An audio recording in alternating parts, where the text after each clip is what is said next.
back. The gentleman from Florida is recognized. Thank you very much, Mr. Chairman. This is an exciting and interesting topic. Let's jump in. Dr. Wade, you stressed that U.S. leadership in fusion research is threatened by large investments by other nations. What level of investment is required for us to compete here? I'm looking for a number. Well, that's a very good question. I think that the level of investment we're making right now is not sufficient. I think that especially when you look at the domestic program and the level of funding that it's barely at a stage where we can sustain our leadership, much less exert leadership. If I were recommend a number, I would recommend a factor to 2 or 3 increase in fusion funding in the U.S. from the point of view that there are multiple initiatives that we are unable to fund that I think would have benefit, not just in providing us an alternative to this mainline approach, but to get more people involved in the fusion endeavor, sure, which I think is very important. And you mentioned the in-kind donations, which I think are terrific because we keep some talent here and grow our knowledge base. So you've been involved in both the D3D project and the ITER project. What's the major difference between those two? The major difference is, well, ITER is about 4 times the size of D3D, so it's a much larger facility. D3D is a much more flexible facility in the type of research it can carry out. It's small. It has many capabilities that allow it to the researchers to manipulate the plasma in a way. But the physics are kind of all the same. The physics is exactly the same. It's just at larger scale.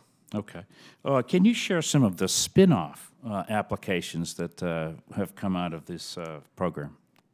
Oh, there have been a huge number of spin-offs in a variety of areas, microwaves, MRIs. One of the best ones I like to use is, if you're familiar with the recent deployment of the EMAL system, electromagnetic advanced launch system on the Gerald Ford aircraft carrier. This has replaced all the catapults with electromagnetic systems so that they can reduce the footprint of the steam required to do the steam catapults, and this has allowed and also much more controlled takeoff, less stress on the plane, less stress on the pilots.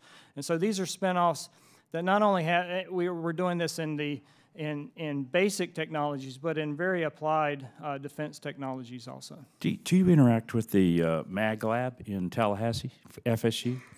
We have interacted with them. We do not have a strong collaboration. We have had discussions with them.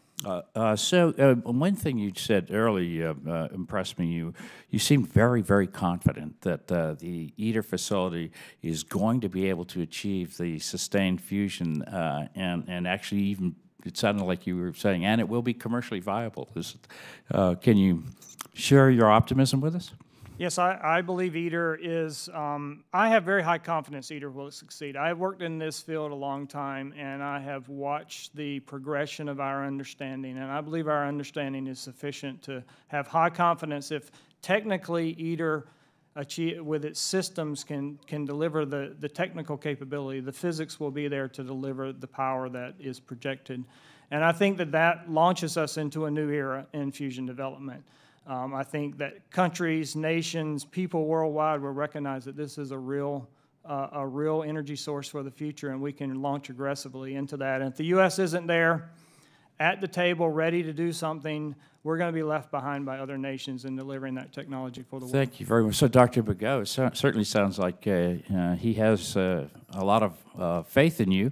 Do you share his optimism?